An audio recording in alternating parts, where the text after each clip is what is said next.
Bonjour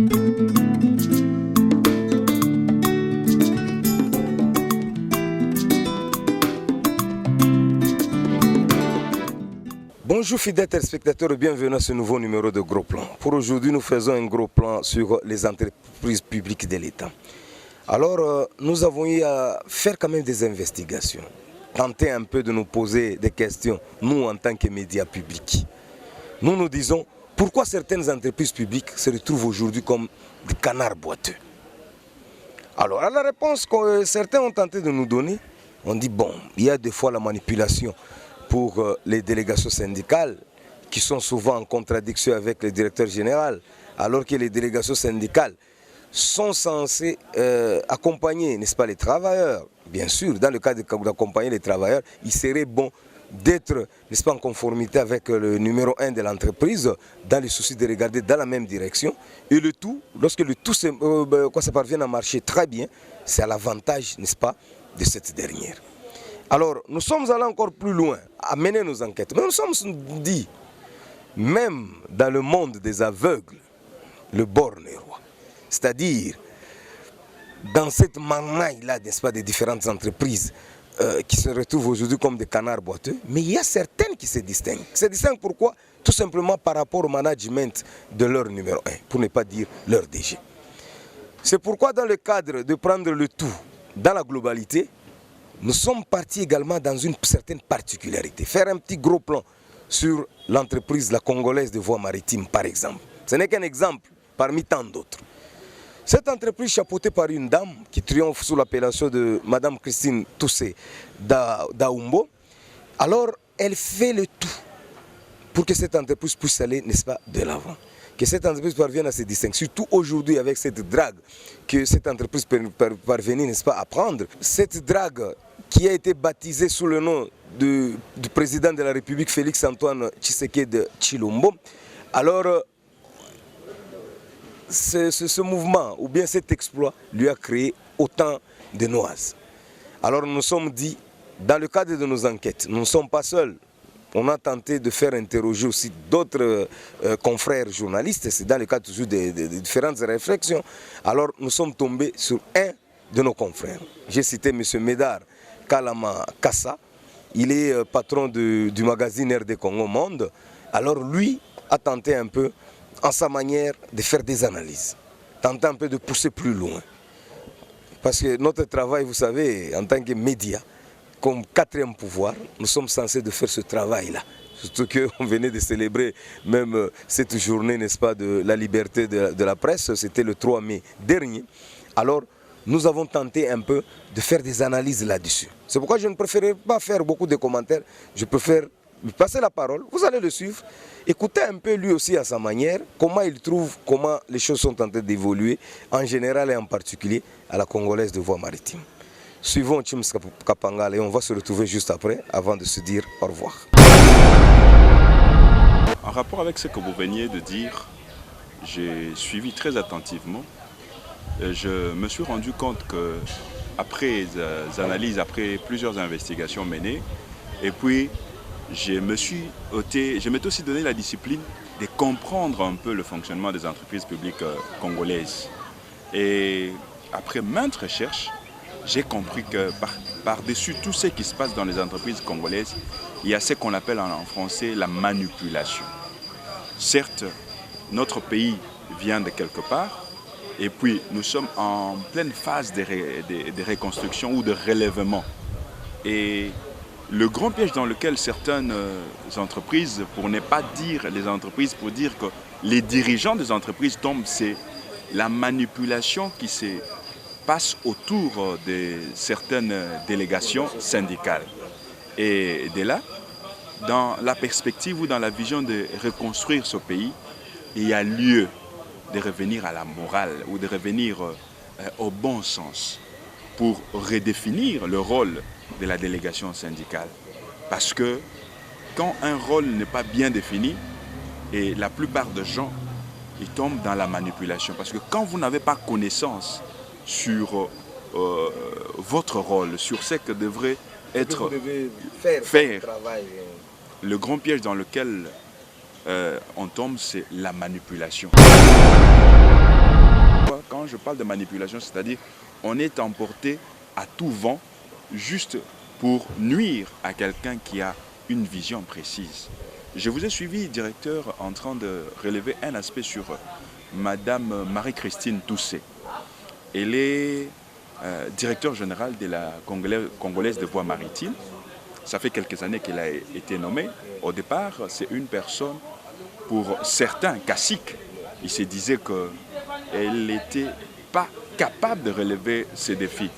Mais à ce jour où nous parlons, sur base de son management et de cette volonté, parce que vous savez que le pays, nous souffrons, les maux qui gangrènent la RDC, c'est le manque de volonté politique. Et cette dame a manifesté une volonté de bien faire.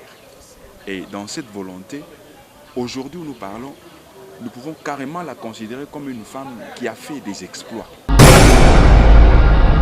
Les dernières investigations que je venais de faire, c'est que la drague même achetée, elle a fait des exploits. Elle a fait un dragage de 44 000 mètres cubes en un jour. C'est pas avec les anciennes dragues qui étaient louées. Vous savez, le piège dans lequel le pays était tombé, c'est qu'il y avait possibilité de louer des dragues.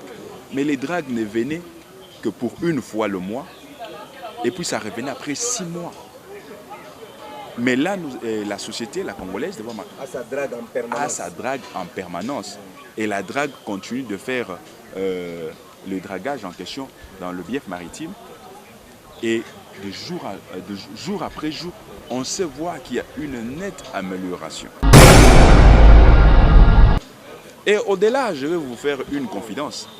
Madame Marie-Christine Toussé, c'est parmi les rares managers ou les rares directeurs généraux ayant été félicité par la NEP. Elle a reçu une note de la NEP félicitant son management.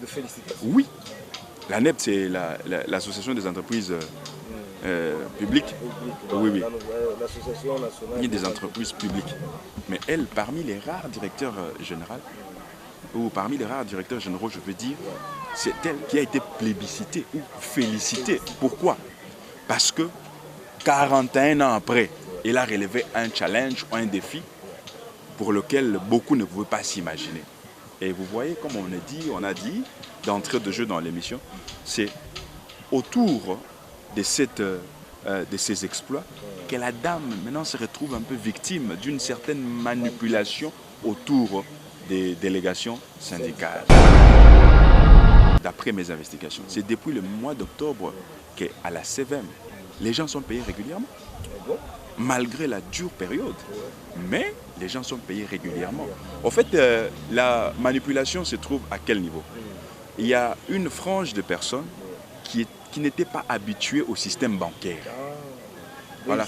Quand vous êtes mécanisé, on vous facilite, on vous dit allez toucher votre salaire à la banque, mais les gens interprètent ça mal. Tout ça, c'est pourquoi? C'est pour éliminer la traçabilité. C'est pour éliminer ces systèmes de jeu ou le système de fictifs qu'il y a dans des entreprises.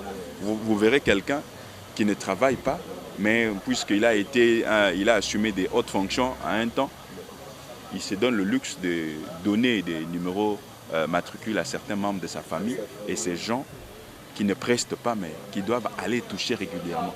Et quand on essaye de retracer ou quand on essaye de mettre de l'ordre dans ça, c'est tout le monde qui crie au scandale. Or, ce sont des pratiques qui devraient être normales dans des entreprises publiques. Et de là, j'ai beaucoup aimé l'invitation en rapport avec le thème que nous sommes en train d'aborder sur non à la manipulation. Et c'est cette manipulation, parce que dans l'élan de la reconstruction du pays, on n'a pas besoin de cette manipulation.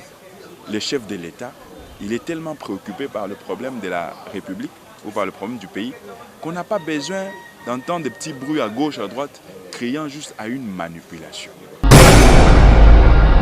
Le problème, c'est un problème de compétence. À quoi est-ce que cela vaudrait d'avoir un homme qui n'est pas compétent? S'il y a une dame qui est compétente et qui peut bien jouer son rôle, qui a ses statuts de manager stratégique, je ne vois pas en quoi est-ce que cela poserait un problème. Aujourd'hui, nous sommes en train de tourner cette émission. Ce n'est pas que nous sommes allés voir la dame. Mais non, c'est l'obligation de notre travail qui nous pousse aussi à informer dans le bon sens. Nous sommes une presse internationale, le magazine, c'est un magazine qui est distribué sur tous les grands espaces européens. Et nous avons aussi la responsabilité, non pas de désinformer, mais de donner aussi la bonne information. Je n'ai pas seulement besoin d'aller rencontrer la personne pour faire des investigations sur elle. Non, j'ai fait des investigations et je vous amène des informations, des éléments substantiels. Vous savez que le travail que nous faisons, on l'appelle, c'est le 4e pouvoir. C'est-à-dire que nous avons un pouvoir qui nous est naturel. Quand nous faisons bien notre travail, tout doit couler normalement. Madame Marie-Christine Toussé, le conseil que je peux lui donner, c'est qu'elle ne cède pas. Elle est à la tête de cette entreprise pour une mission principale. Qu'elle ne cède pas aux manipulations ou à tout ce qui peut s'élever comme vent à gauche, à droite. Qu'elle comprenne qu'elle est à la tête de cette entreprise pour une mission. Et elle doit vraiment jouer pleinement son rôle. Parce que je crois qu'elle doit aussi ne pas oublier que c'est pour ces temps pareils qu'il faut une personne, qu'il a fallu une personne comme elle. Parce que face à ces grands challenges qu'elle vient de relever, on peut se le dire, on peut se dire, peut-être je peux vous dire cela tout en vous regardant droit dans les yeux, c'est qu'il a fallu qu'il y ait une personne comme elle pour relever un défi comme celui-ci. Donc, qu'elle ne baisse pas les bras, qu'elle fasse son travail et qu'elle sache que le magazine RD Congo Monde ou les médias, dans le souci d'objectivité, nous allons continuer à l'accompagner. Nous verrons comment l'accompagner. Parce que toutes ces familles qui sont nourries, ce n'est pas seulement sa famille. Donc il y a plusieurs ménages qui dépendent de cette société. Et elle doit se rassurer qu'il y a aussi un soutien. Un soutien non pas monnayable de la presse, mais un soutien en termes d'éthique. L'éthique nous exige d'appuyer les institutions. Et nous, en tant que médias sérieux, nous avons cette responsabilité de le faire. Merci beaucoup fidèles téléspectateurs, nous sommes arrivés à la fin de notre émission, cette émission Gros Plan que vous retrouvez dans cette grande émission de compagnie Notre Congo LM.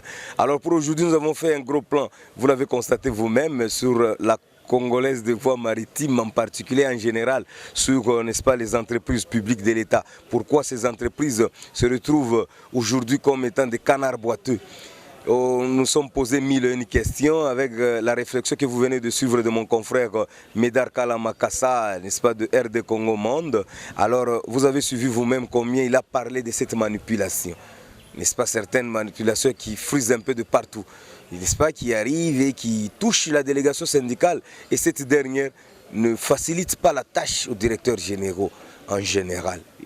Alors, à partir de cela, nous nous sommes dit qu'on devait prendre un exemple d'une des entreprises. C'est quoi pour aujourd'hui, on a pris comme échantillon la Congolaise de voies maritimes, parce que cette entreprise est chapeautée par une dame, elle triomphe sous l'appellation de Christine Toussé, n'est-ce pas, Daumbo, et elle a fait des exploits, tout simplement aujourd'hui avec cet exploit-là, d'acquérir la drague, ça lui a créé des problèmes. Alors c'est ce que nous constatons aussi même dans d'autres entreprises qui se distinguent aussi. Comme par exemple chez nous à la radio-télévision nationale congolaise, nous avons également un DG qui est un grand manager. Mais vous verrez qu'il y a toujours des CG qui veulent toujours le tirer vers le bas. Il est arrivé, il a fait autant d'exploits pour que la RTNC soit aujourd'hui telle qu'elle est là. Alors, c'est comme ça aussi dans d'autres entreprises, ça se passe comme ça. Alors il serait bon le conseil que mon confrère Médard venait de donner, c'est ce que nous devons mettre en pratique. Les délégations syndicales doivent aider les directeurs généraux, n'est-ce pas, des différentes entreprises à aller de l'avant, à mettre leur vision en pratique. Parce que le tout, il faudrait que les travailleurs, n'est-ce pas, puissent se retrouver dans tout ce qu'on est en train de faire. Ceci dit, fidèles téléspectateurs, je vous laisse en bonne compagnie du programme de la radio-télévision nationale congolaise, la chaîne des grands événements. Au revoir, Chimska Pangala.